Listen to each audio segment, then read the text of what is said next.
Hey, what's going on, everybody? This is John J Gaming on the mic here, man, and we are here getting ready to go for opening day. Now, we, have hoping we can do a little bit better. Last year, I think we only won like 11, 12 games tops. We finished last in the conference. We were simply down bad, right? But we are coming back, trying to come back with a presence. C-minuses with the pitching and batting, but still D-minuses with defense and speed. Things that we still got to work on, but we open things up here against the Lehigh University, man, and I am so excited about this opportunity to get some baseball action to you guys as we show the starting lineup. 4 of your guys' custom prospects are gonna be starting here on opening day, so I am certainly excited for it. I hope you guys are as well. If you are, go ahead, smash that like button, hit subscribe if you have to be brand new, as not only do we have this baseball action, but we're also gonna get some things on the basketball court going as well as we take on Lehigh, who's a B+, man, so they are not to be messed with. So we'll see what we can do, and I will see you guys on the diamond to see if we can pull the upset on opening day.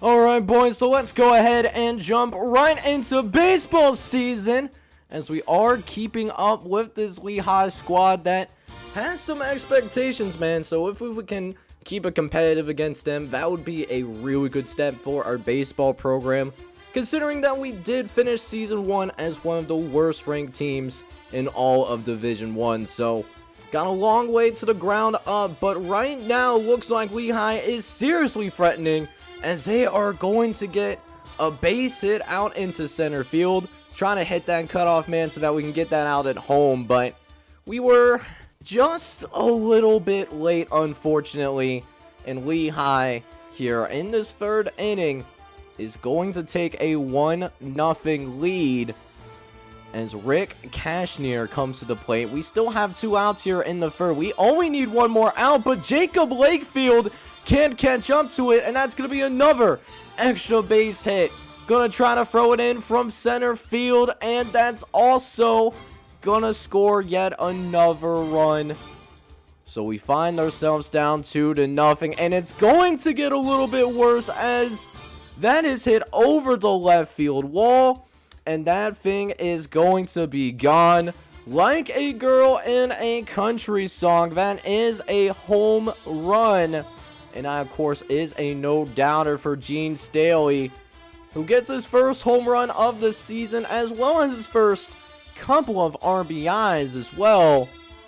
So this lead quickly moving to a 4-0 game as Kimbrel can't locate the baseball, and our right fielder misplaces as well. He runs away from the ball and just, this is what I'm talking about, man. Long road from the ground up. And it might be why I might not show as much baseball as I did back in season number 1. Just because our football and basketball programs, they're both doing better. But we do at least get out of the 3rd inning, though. But we are going to be down 5-0. And it doesn't get much better. Top of the 5th inning, we give up yet another huge hit out to left center field, and Peoples is just going to watch it in absolute awe, man. Another home run for the Mountain Hawks. I believe that was what their team name is. It's a pretty dope team name, actually. And look who kills us. Rick Cashner again. This time, just a solo shot, but a 6-0 lead nonetheless. But get the double play. Joey Diamond able to turn it for 2. So we will at least get ourselves out of the inning. But yeah, we're just hoping and praying that these bats will start to go for us. It hasn't happened yet. But it would also help if we put together a couple of clean innings here, just to give ourselves a chance to come back. As we will start to go ahead and warm up some pitchers from our bullpen. We're going to put Morassi and then Hunter, so that we have a right-handed and left-handed pitcher. But we'll see if Petty John can get out of this inning clean. However, that's not what I was hoping for, as Jacob Layfield again looks at a 3rd home run ball here. That ends up being a 3-run shot. And we are now going to be down 9-0 here as Izzy Reeves hits a home run, his first one of the season, in a 9-0 game here. Petty John still in the game since the relievers aren't ready yet, and I should have pulled him out sooner. I should have done a little bit better job with our bullpen, but unfortunately it does not happen that way. So another solo shot because of it, and we're now down 10-0. Not what I wanted. I thought we played a lot better in Season 1, at least on opening day, where it was only a 1-0 loss to Ole Miss. But we will end up getting out of it as Peoples gets the line out. But we will need our guys to bat well, because if we don't get a run here in the next couple of innings, then we are actually going to find ourselves getting run ruled, as Jacob Langford, or at least John Langford, he hits a foul ball. Nice little foul tip to try to keep it alive. But a 1-2 count here, trying to swing at the curveball, but Langford misses it. And we will end up losing our opening day here. The baseball program falls to 0-1, as we will lose this one by a final score of 10-0. Only getting 4 hits as well. We'll check the stats for our guys. So either way, it's a rough one to start year 2 of the baseball program, man. We lose 10-0, man. It's a tough pill to swallow, you know. For our hitting, you know, at least like until like the last couple of innings, you know, I really did feel like we were doing a better job overall of making contact. We did end up getting 4 hits in this one, but we couldn't manufacture any runs, and then our pitching also really could not make up for the lack of offense that we were getting. I might make some changes once again, like to the baseball portion of the series. I know I probably mentioned it once already in this episode, but you know, you can let me know down in the comments what you think about that. And you know, hopefully when we get over to the hardwood, that things are a little bit better for us. But we come up to our final basketball game. We got senior night here for our basketball program later on in the month of February, as we kind of had an up and down month of February. You know, we're currently 2-3 in the month. We did lose to Valparaiso, which is pretty embarrassing because they're only 8-19. We do beat Detroit and University of Wisconsin-Milwaukee, but we do also lose big against Butler, and we almost nearly do the same against Wright State as well, losing by 7.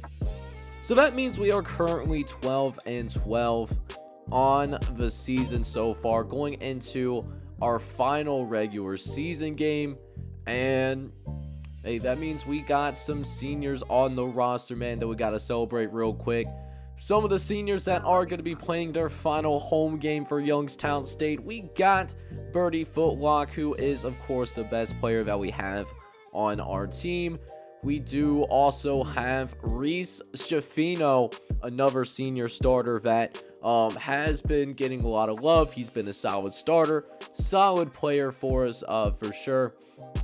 And then we got more unsung players. Rashad Cohen, he's a senior as well. He will be graduating at the end of the season. And so is Savanovic, man. Savanovic has actually, he seemed like he's played higher than his overall. I certainly would not doubt that whatsoever. But yeah, we got 4 seniors on this roster that we will be replacing.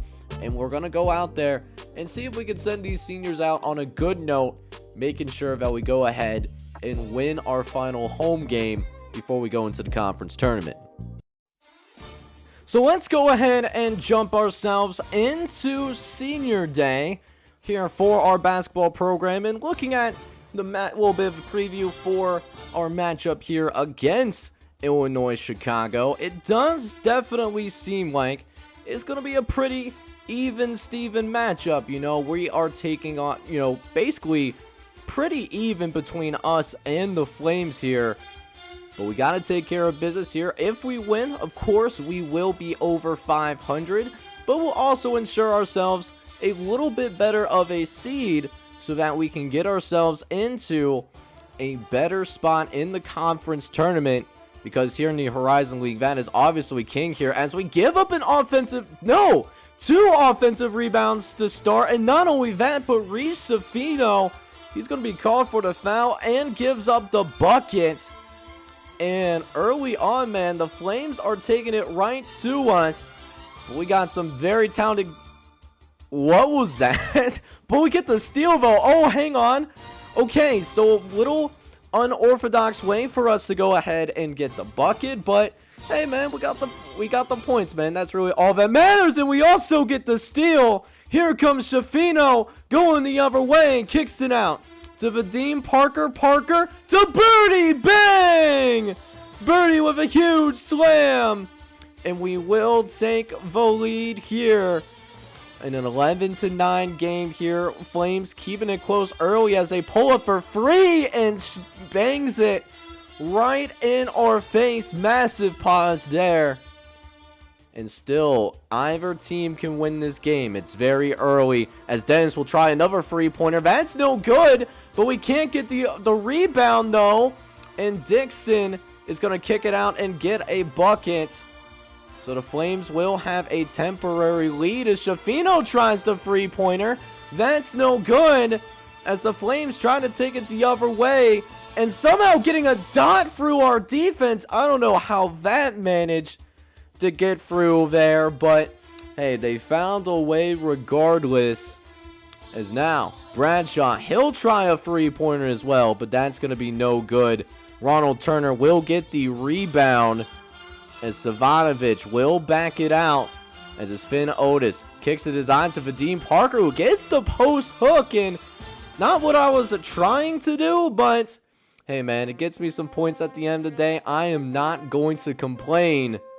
As Cohen now will go to work, gets it inside to Shafino, and a tough layup, but still getting it to go regardless. 4 points for the senior forward, as it's a 4-point game here in the second part of this first half. As Savanovic finds a way to slice through the defense with ease, as now Loyola Chicago, they are running a full court press here, so a little bit of a different look. And we are having a tough time handling it early.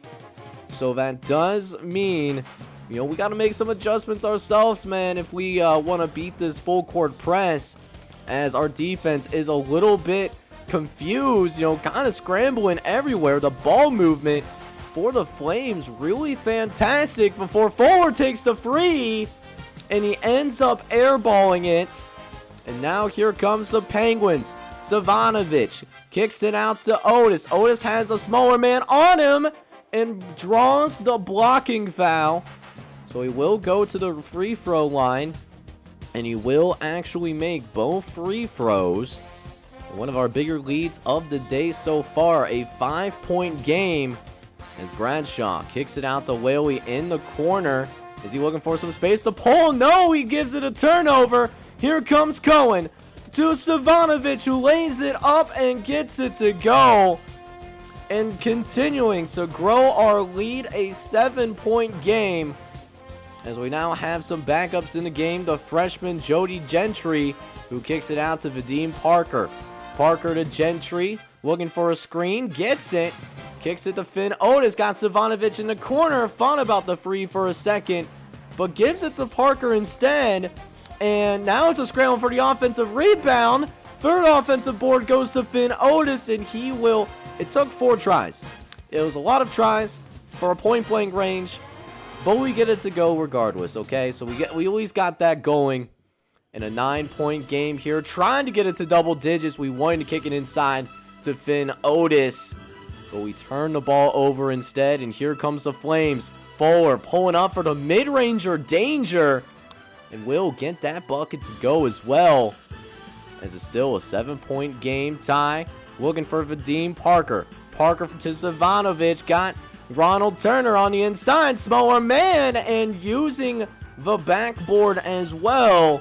And the Flames will have to use a timeout. So coming out of the timeout, we'll see what the Flames do in terms of adjustments. But so far, not looking good, as Savanovic We're going to go court to court, but Flames do get set up on defense, so we'll go ahead and move the ball around a little bit. Ronald Turner gets the layup and gets it to go. Now 4 points for the freshman center, as he has stepped up quite a bit, considering Justin James is in a little bit of foul trouble, so that's why we haven't seen a lot of him in this specific game. And the Flames taking advantage, man. They are keeping it in single digits, as now Hall kicks it inside to Fuller. He wants to post up, but will kick it back out to Hall instead, who pulls for the free. And Ronald Turner gets called for the goaltending. That is absolutely huge. So that means there that that three-pointer does end up counting, even though it would have likely missed anyways. You absolutely hate to see it. And apparently we're just struggling shooting from the field, but the effort here still, showing up pretty well, getting some rebounds. Is now Shafino looking for some space to work, gets it inside to Vadim Parker. Parker to Justin Jones, who's trying to find a space to work. Back to Vadim. Vadim to Schaefer for the free. No good. But Ronald Turner gets the rebound, kicks it out the footlock, and gets the layup to go, man. How about the effort on that possession, as that will carry us into the end of the first half. And we will be going ahead and taking a 10-point lead into the locker room. So we check out what's going on, who's the most impressive player in this game so far has been. And it's been Bertie Footlock, man. 7 points. Shooting has not been great, but the effort showing on both ends. So we jump into the second half of action now, as we go ahead and see if we can hold on here and win on senior night. But this Flame squad, they have been playing tough, and they are making us work for this victory, as Hall takes a corner free and gets that one to go. Justin Jones had to step out, and I love him as a post defender, not as fond of him as a perimeter defender, but some craziness at half court. Gets it to Justin Jones, who can't finish but gets his own offensive rebound though, and he will be able to finish. So now 9-point game here. We almost got the steal, but instead Calvert is going to get wide butt naked open for the mid-ranger Danger, and he is going to get that to go. Is now 7-point game. Marshall, he's going to pull as well, but we almost missed that rebound. And Stevanovic kicks it to Shafino, who throws it down like an absolute warhammer in the Avengers. And this might be our time to shine. Is this where we start making a run? O'Hara kicks it to Hall for a deep three, and almost managing to get that one to go too. But now we go the other way, and Bertie Footlock does a fantastic job of running the court, and it sets up a great transition bucket. And for the very first time, we turn this thing into a double-digit game as Vince Parker throws it down. And now they got to call yet another timeout here.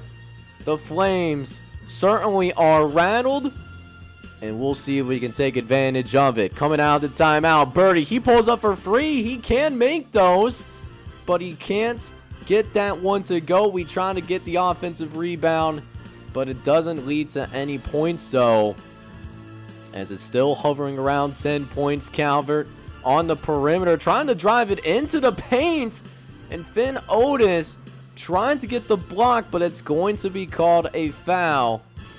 And so Calvert will end up making both free throws, but Vadim Parker gets open for three. He is a three-point specialist, but he can't finish that three-point jumper. Ramsdale with the lay-in the other way, and gets that one to go. 6 points for Ramsdale as we try a free with Stevanovic. Been a lot of frees here. They are giving it to us. Should have shot with Vadim Parker. We will settle for the mid-ranger Danger. He gets his board. And so we try to reset. Safino looking for a hole to X point. Gets it out to Cohen, who lays it up, and that's another senior that gets it in, man. 9-point game as we are moving into the last 10 minutes of this game. Still a close one as Jody Gentry, he can't get the mid-range or danger to go, but thankfully, you know, we're just doing a great job with rebounding. Just been out-rebounding this Flame squad. As Shafino attacking, gets it inside to Finn Otis, who lays it up, can't finish, but he was fouled by Sean Marshall, though. And we're into the last 8 minutes of this game. Dennis on the perimeter, gets it back out to Bradshaw. Bradshaw in the Marshall. Will we see Bradshaw take a free? He does, and he banks it in. So still single digits. This is not like many of the basketball games that we played so far this year, and now it could potentially go down to a 2-point game unless they go for a 2. Dennis on the perimeter, looking for someone to get open, gets it out to Bradshaw, into Marshall with the post turnaround and gets it to go. And it's just a 7-point game. There's now 7 minutes left here in the game. Jones pulling up. No, he's actually going to lay it up instead. He goes full send in there. He gets the layup to go. And Illinois Chicago, they got to go ahead and call themselves yet another timeout. As it's back up to double digits. Can't get that one to go either. Justin Jones with the rebound. He's got a small man on him, but backs it out. Gets it into footlock, though, has a better matchup. And he throws it down with a 40. Parker with the steal on the next possession. Inside to Gentry, the true freshman, making his presence felt with the injury to Jordan Andrews. That has created some playing time for the freshman, and he has been taking advantage. And we are now at the point in this game where they are starting to jack up some threes a little bit here, as Vadim Parker will go coast to coast. He nearly has a double-double. He has 10 rebounds. He just needs one more point to get that double-double, as O'Hara gets the post turnaround but draws the foul on Birdie Footlock, but only makes one of the free throws. They need more help than that if they want to make this comeback with less than 3 minutes left to play. As now, Birdie, he's dangerous in transition, and this is what I'm talking about. Birdie Footlock recognized that there are only 2 smaller guards ahead of him, and he's an athletic dude as well. It's not like he's a big hurling turtle or whatever. You know, he can move a little bit, you know? And so can Finn Otis. He does the same thing. He also throws it down. And I'm really excited for what Finn Otis can do down the line. He gets 13 points in this one, as we will go ahead and dribble out the rest of this clock. And we are going to go ahead and wrap things up here. And we are going to go ahead and beat the Illinois Chicago Flames by a final score of 86-69. A big win for us on senior night. So while the University of Illinois Chicago did score that beautiful 69, we got that going for us here. We did score more points, and that means we end up winning the game. Even though it wasn't necessarily our best performance, I don't think. I mean, did a really bad job shooting from the free-point ball, 2 for 17 there. Only 41% from the field. Free throws could have been better, but we did have more assists and turnovers, so that's a really good sign. And we did end up getting more rebounds and steals, so I mean that was a nice little point for us. And hey, we found a way to win the game, and more importantly, we send our seniors out on a high note, making sure that we end up winning the senior day. Now, for the guys, once again, I mean, we had a little bit more seniors on the team than what we usually are accustomed to. Savanovic got the start today. He ends up with, you know, a decent game. 6 points, 2 rebounds, 7 assists, 5 steals. Nothing too crazy. We did also see Shafino with 8 points, 6 rebounds, and 3 steals. Birdie Footlock, though, was that man. He nearly ends up with a double-double. In this one, he goes off for 19 points, 9 rebounds, 2 steals, and a block. While Justin Jones also ends up in double figures, 10 points, 5 rebounds, and a couple of steals. Now, in addition, we did have some help off the bench as well. Finn Otis was the 6th man for us here today. He ended up with 13 points and 5 rebounds. Rashad Cohen, the senior, though, a little bit of a Swiss Army knife for us. Didn't take a lot of shots, 2 for 3 on the day, but 4 points, 4 rebounds, 3 assists. Also got a few steals in there as well. So, I mean, you really can't complain about that whatsoever. Trying to figure out if we had any more seniors on the team, but that was it in this one, and a good performance for our basketball team. We'll see who we take on in the conference tournament.